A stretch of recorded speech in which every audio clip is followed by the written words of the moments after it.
everybody, this is Anne-Marie from Annie's Stampin' Corner, and I wanted to come by and show you an altered frame that I created for a friend, and this is it right here. I bought this frame at the Dollar Tree. Every time I go in there, I do pick a couple of these up because they're very simple, they're easy, they're cheap, and they make great little gifts for somebody. And so what I did was I painted the frame first with acrylic paint, and I used the vanilla bean and butter pecan on this first. After I sprayed that down and got it the way I wanted it, I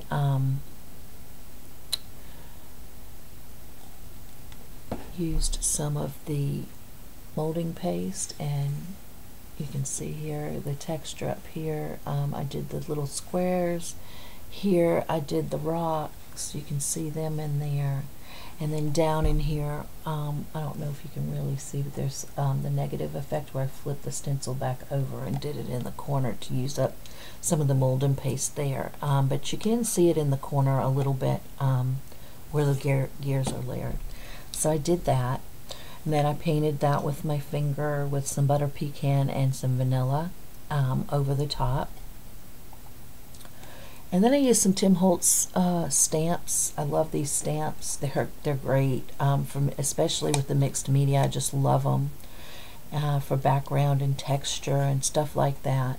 So I used those on the background and did a lot of stamping. You can see I did the grid, and I did some, here's some, I think that's the cracked window type look, and I did some, did a bunch of different things. There's a paint splatter. I did some brick and some chicken wire on here and some different things. So I'm really, let's see if I can get it up so that you can see the texture on this. I just love it. And what's so fun about this, it's like going back to your childhood and getting to play with your fingers and painting and getting messy and just having a good time. So after I did all that and I painted it and I put the stamps on it, I took some of the Cocoa Bean Copper from Lindy's and sprayed that, and I did some Black Orchid Silver on there, these just lightly with this one, I wanted it to be dinged up. It was kind of a bright butter pecan, you know, it was more of a creamy color, like a vanilla, but a little bit darker than vanilla because I used that butter pecan. And then I put another layer after I did the Black Orchid. I did another layer of the cocoa, and I just dried that up, and it made it look dingy, and I really like the way that came out. So let's see if you can see the layer, and it's really pretty.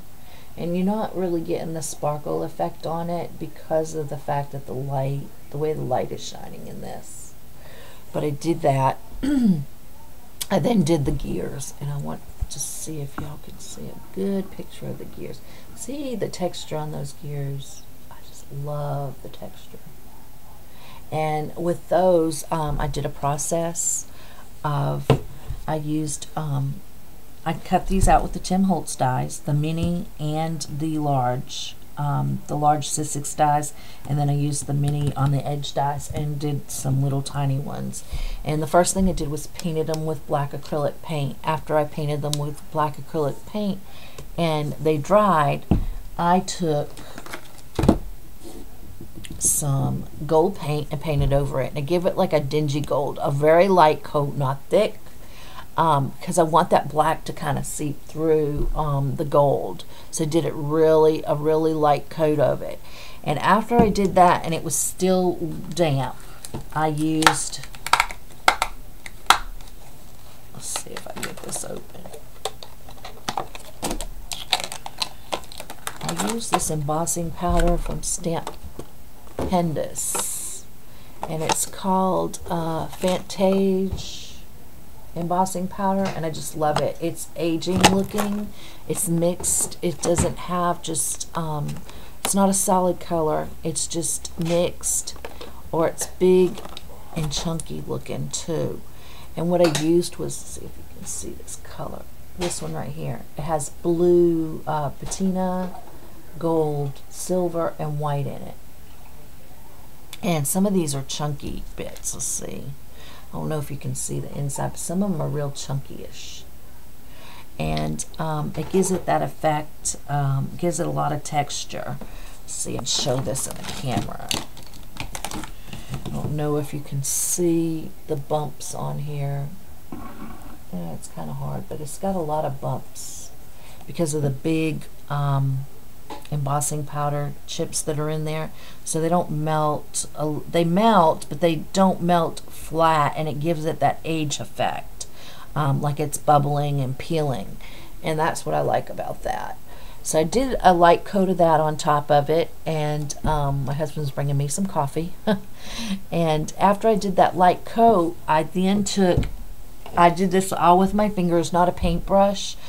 I took the gold and put a little bit on my craft mat, and I went over the gear in an effect like this and just gave it some of the gold look.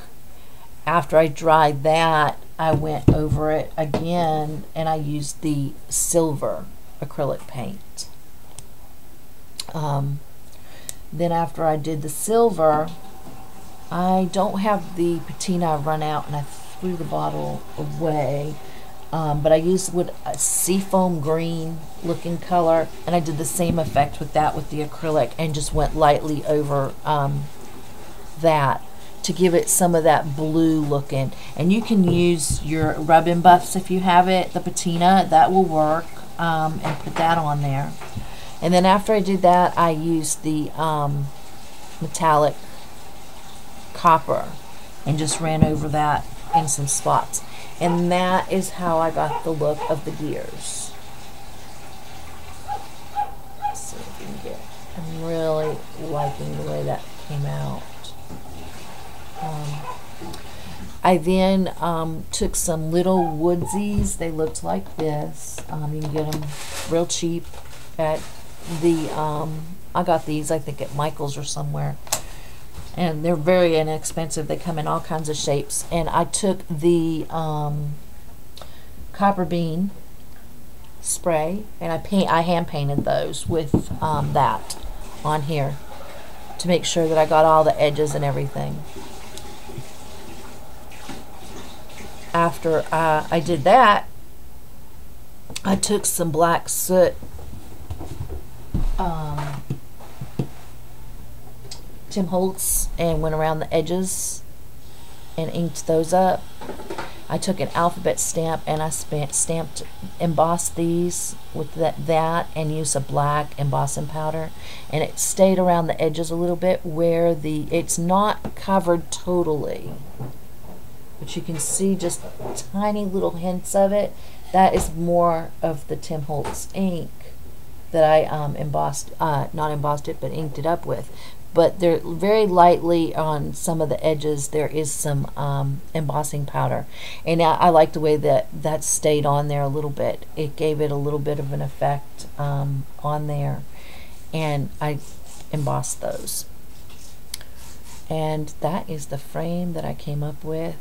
I just love the way it looks, love the texture, but like I said, it's really fun to go back to your childhood and be able to just create and play with the paints. It's a good way to relax when you get home from a long day at work. So thanks for coming by and taking a look, and everybody have a great day. Bye-bye.